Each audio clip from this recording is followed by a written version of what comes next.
$39 trillion. That is not America's war budget. That is America's debt. And right now, every single dollar of it depends on a deal, a very old, very quietly maintained deal, that this war in the Middle East may have just broken forever. Welcome to Smart Money History. I'm Arthur, and today we are not doing a missile count. We are not tracking sorties or following the diplomatic rhetoric because none of that tells you what this war is actually doing to the global financial architecture, to your money. The question every analyst on television is getting completely wrong, the question worth $39 trillion, is this: can America actually end this war? Not, is America winning? Anyone can play that game. I want to know whether America can even find a door marked exit. And when you trace the money, when you follow the financial architecture holding this entire system together, you realize something that should genuinely unsettle you. There is no exit. There is only the trap. Here is something they did not teach you in school. Once a major war starts, not a skirmish, a real war, it stops being controlled by the people who started it. It starts controlling them. Think about Ukraine. February 2022. Both sides knew, within weeks, that a negotiated settlement was possible. Both sides knew the human cost was becoming catastrophic. And yet, here we are years later, still grinding. Why? Because stopping a war requires one side to publicly swallow defeat, to sit at a table, shake hands, and tell their own people, we lost something. And politically, that is almost impossible. Leaders would rather bleed for years than confess failure for a single day. This war in the Middle East is following the exact same script, and here is where most people expect me to say, America just needs to negotiate better, stronger diplomacy, smarter terms, a more skilled deal maker in the room. Here is the problem with that thinking. America could have the greatest diplomatic genius in history at the table right now. It would not matter, because the terms Iran would demand for any ceasefire would not just be painful, they would trigger a financial chain reaction that would effectively end the American century. Let me show you exactly what that chain reaction looks like. Imagine America picks up the phone tomorrow and says, let's talk. Iran has a response ready. They have always had a response ready, and it has two parts. Part one, $1 trillion in reparations for the sanctions. For decades, financial warfare has been waged against the Iranian people through the dollar system for the economic devastation. Part 2. And this is the one that breaks everything. America permanently leaves the Middle East. Every base, every carrier group, every piece of military infrastructure, gone forever. Now, before your first instinct kicks in and says, well, maybe that's not crazy, maybe America should leave anyway, pause right there, because this is exactly the misunderstanding that costs people everything when empires start to crack. It is not about whether leaving is morally right or wrong. It is about what leaving triggers, automatically, mechanically, financially, like dominoes that have been standing in a line for 50 years, waiting for someone to push the first one.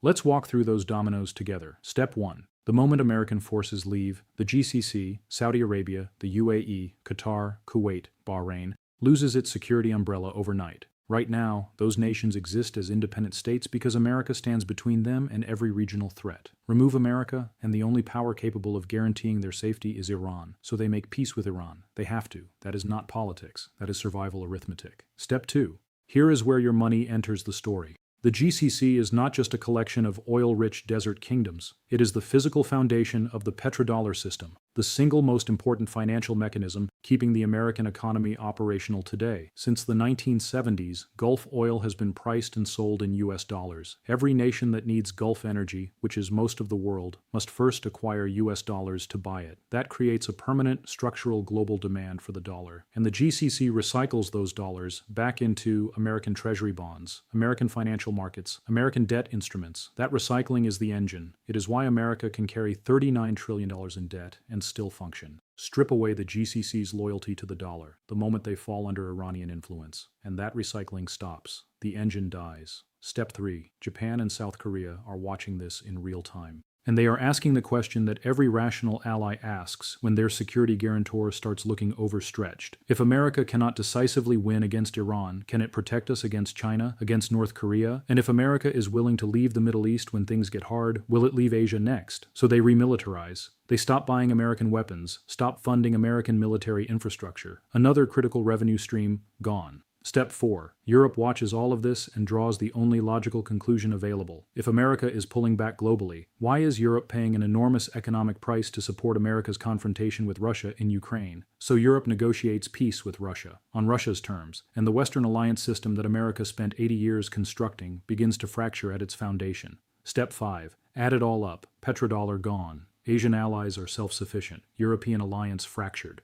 And the US dollar, the world's reserve currency, backed by nothing but global trust and military credibility, loses that status. Nations stop holding dollars, stop buying American debt, and America, with 39 trillion in obligations, has no mechanism left to service any of it. This is why America cannot negotiate a ceasefire, not because diplomats aren't smart enough, because the price of peace, as Iran has defined it, is more expensive than the cost of the war itself. So if you cannot negotiate your way out, the pressure builds to do something dramatic, to show strength, to put boots on the ground and make it look decisive on television. Right now, there are credible reports, and I want to be precise, reports, not confirmed orders, of Marine units potentially moving toward the region, and the strategic logic being circulated involves a small island that most people have never heard of, Karg Island. 90% of Iran's oil exports flow through Karg Island, 90%. It is the economic jugular of the Iranian state. On paper, taking it looks like the perfect pressure move. Cut Iran's revenue, bring them to the table, look strong, simple, except you can take an island, you cannot hold it. The moment Marines land on Karg, Iranian artillery, drones, and missiles begin turning it into a kill zone.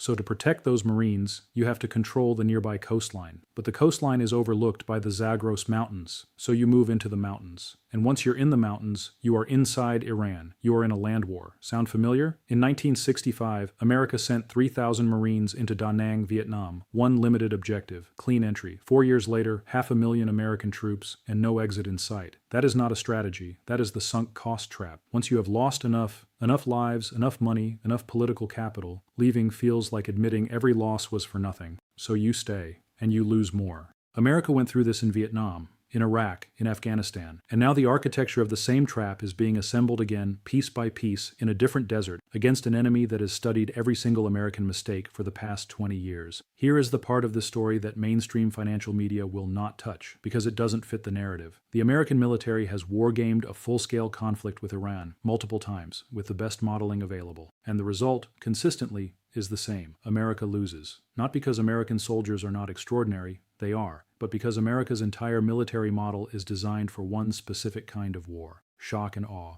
overwhelming air power, rapid dominance, precision strikes that collapse an enemy's command structure in days. That is what happened in Iraq in 2003. Air supremacy in 72 hours, Baghdad in weeks. Iran watched every frame of that campaign, and then spent 2 decades building a military engineered specifically to make that playbook useless. Iran doesn't have mass forces for American air power to destroy. It disperses, it hides, it uses asymmetric tactics, drones, hypersonic missiles, tunnel networks, proxy forces spread across 6 countries. All of it built to absorb American strikes and keep delivering damage in return. The USS Abraham Lincoln and the USS Gerald Ford are the most powerful naval vessels ever built, and right now they are sitting well outside Iranian missile range, projecting a threat while absorbing cost, because everyone in that situation room knows what happens if a carrier comes within range of Iran's hypersonic inventory. Iran has been preparing for this exact confrontation since 2003. That is not a weakness, that is patience. And in geopolitics, patient preparation almost always beats late urgency. So let's bring the money back to the center of the frame, because that is what we do here.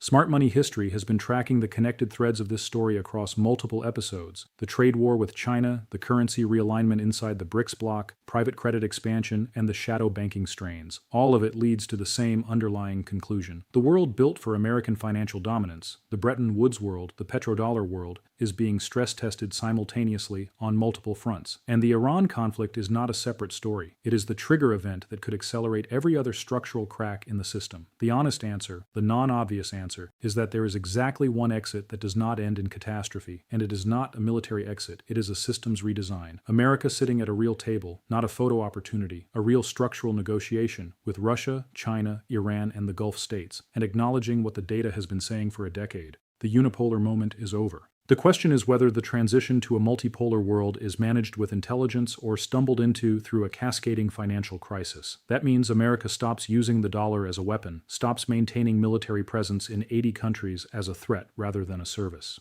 and starts building a global economic architecture where every major power has enough stake in stability that war becomes the expensive option, not the reflexive one. Is that weakness? Only if you think the only form of power is domination. History and smart money. History specifically tells a different story. The most durable financial systems in recorded history were the ones that gave every participant enough to stay in the game. The ones that excluded too many players always ended the same way: in crisis. I'm going to be straight with you, because that's the whole point of this channel. I don't enjoy making videos like this one. I would far rather tell you about a market inefficiency nobody's noticed yet, a place where smart money is quietly moving before anyone else catches on. That's the fun stuff, the stuff that gets you ahead. But part of what smart money history stands for is telling you the story before it shows up on the front page. And right now, the story building underneath this conflict, the petrodollar pressure, the reserve currency risk, the war game data, that story matters to every single person who holds savings, pays a mortgage, or has a retirement account in dollar-denominated assets. This is not abstract. This is your financial future, and you deserve to understand it clearly before the mainstream narrative has even started asking the right questions. Here's what I want you to sit with after this video. We covered the Iran trap in depth today, but this is one piece of a much larger puzzle that smart money history has been building for you, episode by episode.